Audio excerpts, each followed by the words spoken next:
माननीय सदस्य श्रीमती हरसिमरत कौर जी। शुक्रिया मैडम। मैडम, 2014 और 2019 के मैनिफेस्टो में भारतीय जनता पार्टी ने लिखा था कि ये 33% वुमेन रिजर्वेशन बिल ये लेके आएंगे, लेकिन 9.5 साल बाद सितंबर 2023 में फाइनली स्पेशल सेशन ही बुला के ये बिल वो लेके आए। और वो बिल भी जब लेके आए उस टाइम भी मैं आपके द्वारा पूरे देश को बताना चाहूंगी कि ये 33% वुमेन रिजर्वेशन बिल यूनैनिमसली सितंबर 2023 में पास हो गया। जिस तरीके से ये बिल लेके आए थे कि वो सेंसस होगा, डिलिमिटेशन होगी और तब जाके 33% रिजर्वेशन मिलेगा, उस टाइम भी सारे विरोधियों ने कहा था कि आप ये 2024 से 6 महीने पहले आप लेके आ रहे हैं, आप जैसे हैं आप ऐसे पार्लियामेंट में ही भी आप 33% आप रिजर्वेशन आज ऐलान करिए और अगले जनरल इलेक्शन में करिए। लेकिन इस सरकार ने ही कहा कि सेंसस और डिलिमिटेशन के बिना नहीं हो सकता। ये 2023 के बाद आज 3 साल हो गए, ना तो इन्होंने सेंसस शुरू किया 21 में, ना शुरू किया 23 में, और अब 26 में आके अब ये ही नया बिल लेके अमेंडमेंट लेके आ रहे कि अब सेंसस की जरूरत नहीं है। जब 23 में बोलते थे, हम लोग बोलते थे कि जरूरत नहीं है, आप ऐसे लागू करते, इन्होंने कहा कि उसकी जरूरत है। आज यही बुलडोज करके कह रहे हैं कि अब नहीं जरूरत है। तो गोल पोस्ट कौन चेंज कर रहा है, नियत किसकी क्या है, ये देश देख रहा है। ये आज इस टाइम इस करके लाया गया है। अभी 2 महीने का बजट सेशन चला है, उस 2 महीने में कुछ नहीं लेके आए। बजट सेशन खत्म होने के बाद 10 दिन बाद एक 3 दिन का सेशन, क्यों? क्योंकि 2 राज्यों, बड़े राज्यों में इलेक्शन जहां कुछ ही दिनों में होने वाला है, वो उसमें मसरूफ हैं। तो क्या ये डिलिमिटेशन वुमेन रिजर्वेशन के आड़ में ये लेके आएंगे, या फिर ये कि इनके बड़े एमपीज बहुत बड़ी पार्टियों के नहीं होंगे तो हम ये भी पास कर देंगे। सो मेरे कहने का भाव ये है कि नियत जो आपकी है उसको देश की जनता देख रही है। मैं फिर भी यहाँ पे, क्योंकि रिजर्वेशन बिल जिस तरीके में भी आए हम उसको सपोर्ट करते हैं। मैं इस चीज का शुक्राना करती हूँ कि कल गृह मंत्री जी ने जो सारे पार्टियों में था कि प्रपोर्शन वही रहना चाहिए, उन्होंने कहा कि प्रपोर्शन वही रहेगा। लेकिन वर्बल एश्योरेंस का क्या फायदा है, क्योंकि अदालत में no verbal assurance tax, only written assurance. Nowhere in any of the bills does it say that the proportion will remain the same. ये 50% जो इन्होंने इंक्रीज किया है, ये कहां से फिगर आया, किससे सलाह मशवरा किया, किससे कंसल्टेशन हुई, और 50% क्यों बढ़ाया जा रहा है? क्या इसलिए बढ़ाया जा रहा है क्योंकि जिस नारी शक्ति और मातृ शक्ति की आप बात करते हैं उसको आप इतना तवज्जो नहीं दे सकते कि यहाँ पे पहले 50% इंक्रीज करें ताकि कोई आदमी की सीट ना हिल जाए और इंक्रीज सीटों से महिला को दे। तो मैं तो यही कहती हूँ कि 180 देनी है 545 में से, तो हम ऑलरेडी 74 लेडीज तो है, 100 आदमियों की बात है, अब जैसे है वैसे करिए। 100 आदमी, हम 80 साल रुक सकते हैं रिजर्वेशन के लिए, या क्या चंद साल सेंसस के लिए और डिलिमिटेशन के लिए बंदे नहीं रुक सकते?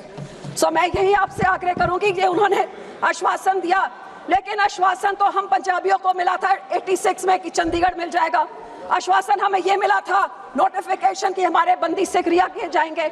आश्वासन हमें यह भी मिला था कि डीएम रंधावा का जो कत्ल किया है आम आदमी के मंत्री ने, वो सीबीआई को दिया जाएगा। सो वर्बल एश्योरेंस का तो कोई फायदा नहीं, उसको आपने जो लिखा है उसको आप कानूनी बिल में डालिए, क्योंकि बिल ये कहता है, कॉन्स्टिट्यूशन ये कहती है कि जब सेंसस होएगा उसके बाद ही डिलिमिटेशन होएगा। आप ये लेके आना चाहते हैं कि ना तो सेंसस हम बताएंगे कौन सा हो रहा है और डिलिमिटेशन किस हिसाब से होगा ना वो हम बताएंगे। तो आपका निशाना ये है कि सेंसस आप जो मर्जी कराइए, डिलिमिटेशन आप जब मर्जी कराइए, आप अपने नंबरों के बलबूते पे जैसे आप पिछले समय पे करते रहे, are you been bulldozing each and every bill, each and every law, that is what you plan to do. और हम इस विमेन रिजर्वेशन के आड़ में जो डिलिमिटेशन का आप काम कर रहे हैं, इसके हम सख्त खिलाफ हैं और इसका साथ हम नहीं देते। और मैं आपको यही रिक्वेस्ट करूंगी कि जो कुछ आप कर रहे हैं उसको आप बिल में डालिए। कौन सा सेंसस युद्ध होएगा? हाँ, हम मानते हैं कि proportion of parliament should increase, but it should be in a transparent manner, not in a manner that divides the nation, not in a manner that disadvantages some nation, because federal democracy means equal representation to all। और ये आपकी नियत क्या है, ये देश की जनता देख रही है। मैं यहाँ पे ये भी कहूंगी कि हर बारी जब भी इलेक्शन आती है तभी औरतों की याद आती है। ये 24 में इलेक्शन थी तो 23 में आ गई। कभी बिहार में कोड ऑफ कंडक्ट लगा है तो महिलाओं के खाते में 10,000 रुपए जा रहे हैं। कभी हमारे राज्य में कहा जाता है 1,000 मिलेगा हर महिला को, तो 4 साल निकल जाते हैं, कुछ नहीं मिलता। 6 महीने रिएक्शन में जाते हैं तो एक बार फिर वो बात होती है। कभी कांग्रेस कह देती है घर घर नौकरी मिलेगी।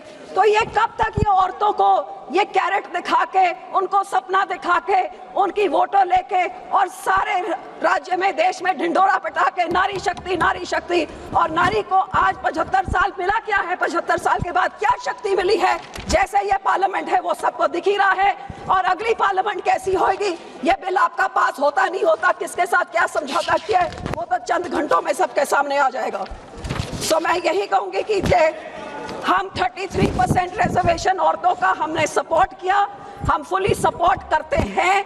गोल पोस्ट आप चेंज कर रहे हैं। पहले आप वो कानून लेके आए थे, अब उस कानून में बदली आप चाह रहे हैं। आप ही ये 33% रिजर्वेशन लागू नहीं होने दे रहे हैं और डिलिमिटेशन रिजर्वेशन की आड़ में जो लेके आ रहे हैं, इसके हम सख्त खिलाफ हैं। ट्रांसपेरेंट कानून बनाइए और औरतों का उनका बनता हुआ हक देइए, तभी ये नारी शक्ति मातृ शक्ति की बात हो सकती है। नहीं तो ये जुमले, ये हवा में सपने, ये तो कई सदियों से औरतें देख रही हैं और ऐसे ही कभी वो दिखा दे कभी आप दिखा दे। औरतें तो जहां थे वहां ही खड़ी हैं। आदमियों के खिलाफ लड़ते हम यहाँ पहुंच रहे हैं। हमें शक्ति की जरूरत नहीं थी, रिजर्वेशन के बिना हम लोग यहाँ पहुंच गए। और जो हमें मौका दें तो आगे भी पहुंच जाएंगे। आपको बढ़ाने की जरूरत नहीं, आप 545 में ही हमको 33% रिजर्वेशन दे दीजिए। हम आपको यहाँ पे 33% हम आके आपको दिखाएंगे, जो आप हमको सीटें और टिकट आप हमको देंगे। बहुत बहुत धन्यवाद।